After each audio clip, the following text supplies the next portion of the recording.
Hello, everyone, and welcome to our town hall on the future of the Graduate Center. I'm Lynn Turner, the chapter chair for the Graduate Center PSC, also a doctoral candidate in sociology with many prior years of work within labor and community-based movements. We're here today with the start of our fall semester looming ahead in just a week to flesh out the issues of some issues of urgent concern to Graduate Center faculty, staff, and students, and to the broader community. This will be the beginning of multiple forums for discussion, strategizing, and debate towards confronting the impacts of austerity and budget cuts and casting our vision forward for the university that we need. As we begin, let us also take a second to remember and honor those that we have lost. Nearly 48 CUNY faculty, staff, colleagues, friends, and comrades have perished to the coronavirus pandemic. A list that also includes many Graduate Center faculty, staff, and students. Our university has lost more people than any other in the country, and we don't even actually have the tallies of impacts on CUNY students. We remember them, and we pledge to recommit our struggle together. We also understand that the coronavirus pandemic is but one of multiple pandemics, of chronic underfunding, of austerity, of racial inequity, and more that our university, our students, and our communities confront. Within that context, as we fortify our fight to save lives, save jobs, and save CUNY, it's been maddening that the CUNY administration, rather than taking a firm stand against further neoliberal budget cuts in a system that has already been cut to the bone, often opted for preemptive cuts towards those in the most vulnerable positions. With nearly 3,000 adjunct faculty that teach the majority of undergraduate classes across CUNY not reappointed, positions of non-teaching adjuncts and college assistants have also been cut and others relegated to a month-to-month status, putting in danger jobs and health in the midst of a public health crisis. We were dismayed to hear CUNY Chancellor Felix Matos Rodriguez state at a recent higher education hearing that the disbursement of $132 million of CARES Act funds was being withheld under these circumstances. Here at the Graduate Center, we welcome and wish well our new president, Robin Gurrell, to her tenure in the midst of this crisis. President Gurrell was unable to be here today, but we will be bringing this town hall, which we are recording, to her when we meet and ongoing in our work. Graduate employees teach thousands of classes across CUNY each semester. 1/3 of our doctoral students are tuition only, in which they receive no guaranteed health insurance, instead cobbling together funding and health insurance on a semester-by-semester basis. $750 million was allocated to providing health insurance to tuition-only fellows in the last contract settlement, yet CUNY has demonstrated little urgency in reaching an agreement towards viable health insurance for these students and for ending these inequities. Graduate employees, regardless of funding, contend with losing employment positions, contingent fellowships, and obstacles placed on our research. International students face ongoing pressure in the midst of hostile federal action. Professional staff, library faculty, college assistants, and NTAs are building health and safety committees to prepare for the potential of reopening. Faculty, department chairs, our teaching and learning center, students, and many others have been grappling with the impacts of the COVID crisis, with distance learning transition and need for budget transparency. We will hear more about these issues today, and we look to organizing around these urgent issues and working with President Gurrell to resolve them. Our union has joined together in the CUNY Summer of Struggle, where we've Zoomed, we've caravanned, we've rallied, and we've reached out to our membership on behalf of full funding for CUNY, health and safety issues, including no return without safe return, for no budget cuts, for no job losses, for educational justice, for racial justice, and the demand for CUNY to preserve and protect our health and health insurance amidst the pandemic. As we build to a climax on August 26th, the first day of the semester, our union has detailed 10 essential demands to save lives, save jobs, and save CUNY for our members, our students, and CUNY communities. Should these demands not be met by August 26th, our union has placed all options on the table, including legislative and legal action, militant workplace actions, and preparation for a strike. Join us on August 26th. You'll see the pledge and the registration form for this in the chat. And join us now and welcome again to our town hall today. And with that, I'll pass the baton to our Vice Chair, Harry Blaine, to lead us through our town hall.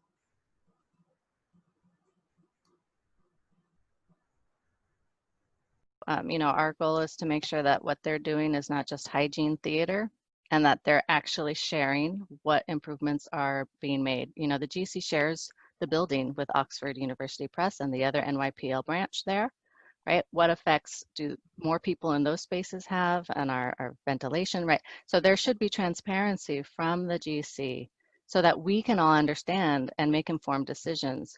And if there's less transparency, then people are afraid and distrustful, right? Mm-hmm. And we want to make sure that we're able to actually assess and see. And so I think that having transparency about what improvements to the building, the draft plan talked about how, they rearranged furniture and they, put tape on certain bathroom stalls, but these are not actual real facilities improvements. And so we need to have better transparency there.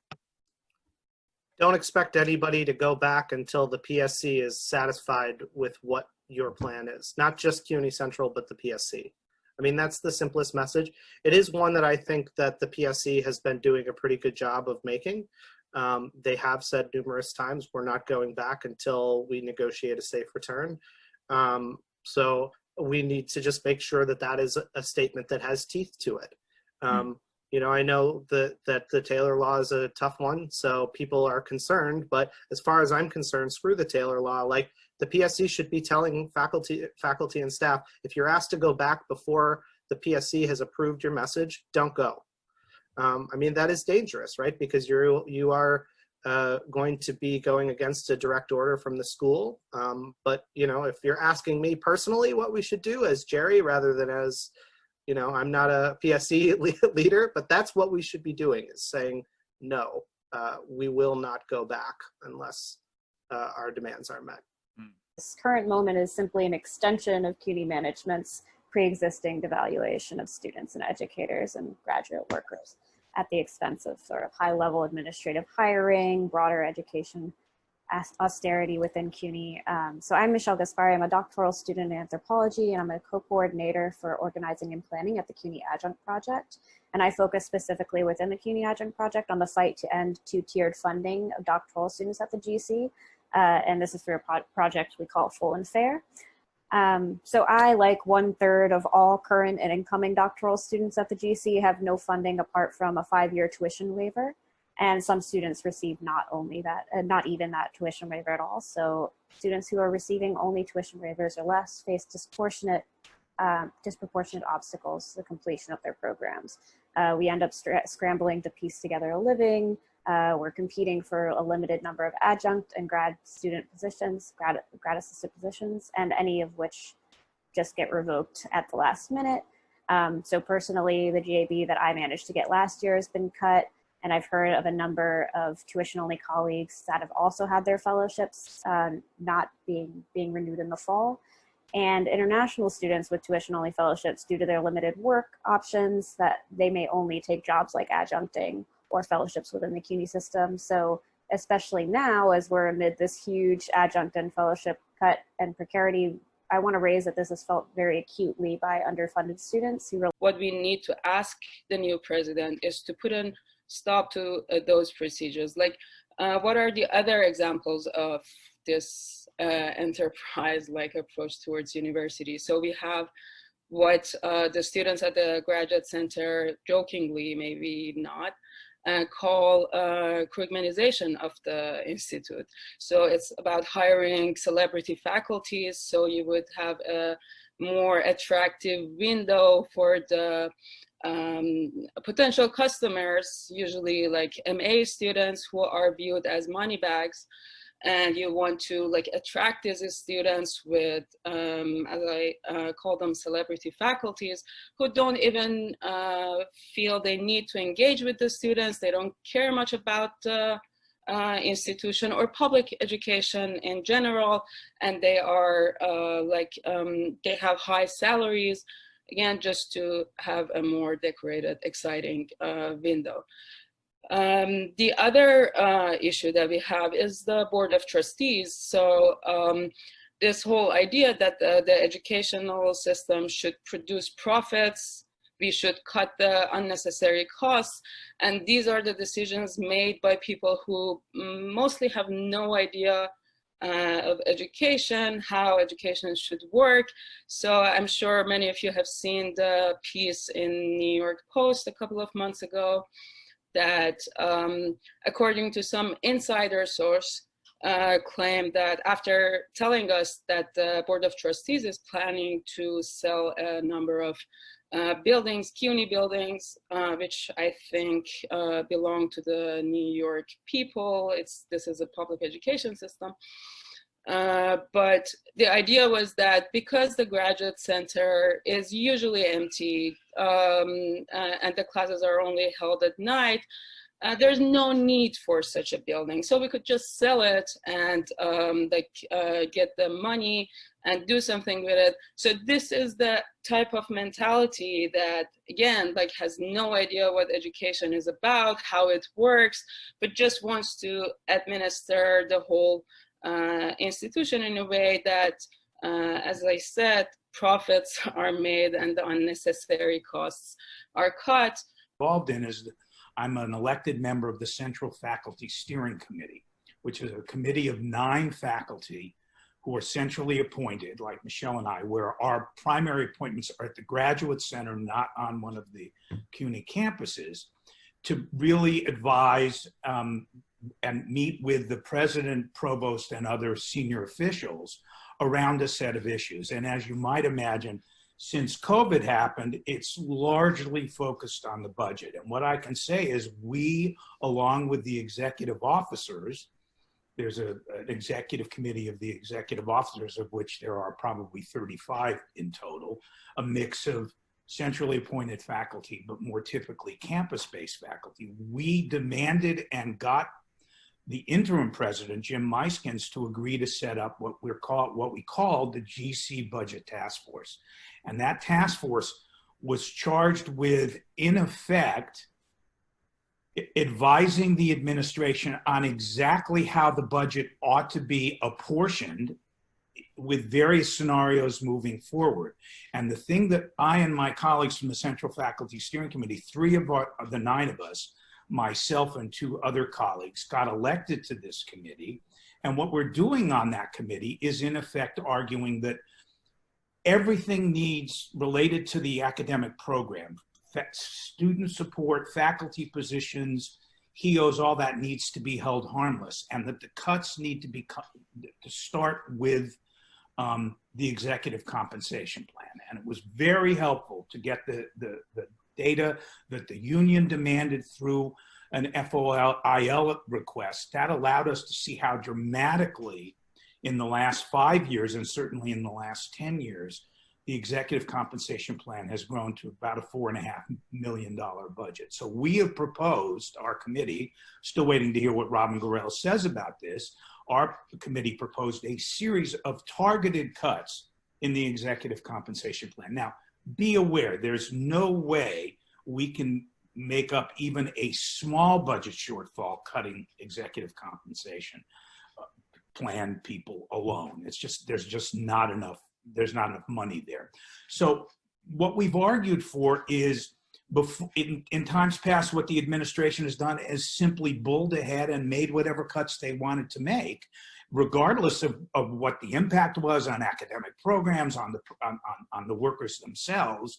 We're saying, in effect, no more. This has to, stop here with COVID. And then moving forward, we've demanded the formal establishment of a P&B type committee that reports out of the Grad Council, which has, as we all know, strong faculty and student support. So you can count on us to carry that fight forward. But I think what I have to say is, as positive as that might seem, the potential cuts that are coming are draconian. I mean, and I would say the failure, CUNY's put all its eggs in the HEROES funding, the 4th COVID budget that the Democrats put forward with the HEROES Act. And you see how far that got. As we sit here, that's nowhere. And in effect, what CUNY has done is said, okay, we'll provide interim funding in July and in August, and now they've even said they'll extend it in September. It doesn't mean that stops the cuts. It means that they're not about to sort of take draconian cuts. But at some point, Andrew Cuomo, who has not taken the 2 whacks at the budget that he has the right to take without any oversight, thanks to the state legislature, he and his minions in the budget office in the state are going to take a major whack at CUNY, because he doesn't like and doesn't support public higher education, especially in the city. So we need this notion of solidarity among all of us, because I think we're going to need at some point to be prepared to go out and demonstrate exactly how opposed we are to what's coming for CUNY. And that may mean that we need to be prepared to go out on strike. I'll stop there and turn it to this summer. I was very concerned that decisions were being made about which we knew nothing. So I just threw together an email to 30 friends. And it was at that point that we discovered that Steve and the Central Line group was having one kind of conversation and the EOs were having another. And most of us were absolutely outside, not anybody's fault. There are no mechanisms at the Graduate Center for knowledge sharing, communication, real conversation, much less participatory decision making or finance or participatory budgeting. I guess I want to make 5-ish points. And I think we need to welcome the new president with an expectation that we, faculty, staff, and students stand in solidarity. That screw with one of our 3-legged stools and you've got to contend with all of us. As a footnote to that, I just want to note that the building is being held together by a very fragile, overburdened, underfunded group of largely women of color who are APOs holding these absolutely mishigas departments that are sprawling across all of CUNY. And it feels like, if I can use acupuncture, they are the pressure point. They are the point where the pressures are entering, where the stress is intense. The potential cuttings of college assistants just makes their jobs that much harder. And I feel like they are getting squeezed. And we've got to be exquisitely attuned to what's happening to the APOs. So solidarity, I think Steve has already said, but when we had those summer sessions, it was very key that the 2 key issues that we all agreed on to fight for was insurance for all graduate students and maintaining the college assistants. Again, I'm with Steve. I don't know how far it'll go, but certainly the voice of the faculty, and then the faculty voice, I think, influence the voices of the EOs, so that Steve, correct me if I'm wrong, but I think that then became clear to the EOs that those are 2 dominant issues we need to be pressing for. I think as a union and as we stand in solidarity, we must be taking a stronger position around what it means to be an anti-racist union. A commitment to recruiting and keeping faculty of color, a commitment to having substantial funding for students of color. I don't think we can treat that as separate from labor, and I don't think you all are, and I don't think we have, but I think labor has, and the PSC and the PSC at the Graduate Center should be on the forefront of all the ways it means to be anti-racist. A third issue we need to be watching for that's happening on other campuses is how austerity, disaster capitalism is being used to cut gender and women's studies or CLAGS or IRIDAC or Middle Eastern studies. And so CUNY has had a good share of Islamophobia entering at the top, and we need to be clear that around content that we're supporting those programs.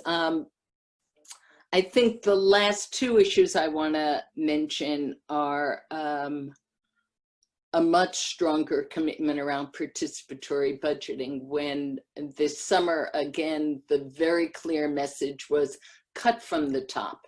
As Maya said, and I think Sarah said, don't touch the bottom, don't touch departments, don't. I wanted to thank Steve and Michelle, and especially Michelle, for referencing APOs. I am an APO. I'm an APO in English, for those of you who don't know me.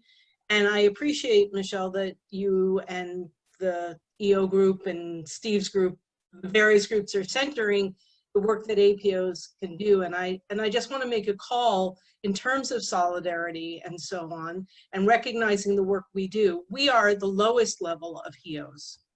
Our APOs are the lowest level of HEOs. I always forget if it's AHEOs or HEOAs, but whatever it is, we are at the lowest level, lowest salary range, and that we have to fight to do reclassification or salary differentials, and we don't know what that's going to be available in the coming austerity period. And so while it's lovely to say how important we are to our programs, and I appreciate you fighting for our college assistants, it is often a little bit outside this context distasteful to hear faculty pat us on our heads and tell us how important we are, when why aren't we included in those faculty discussions? Why aren't we? I don't know if you're Good including.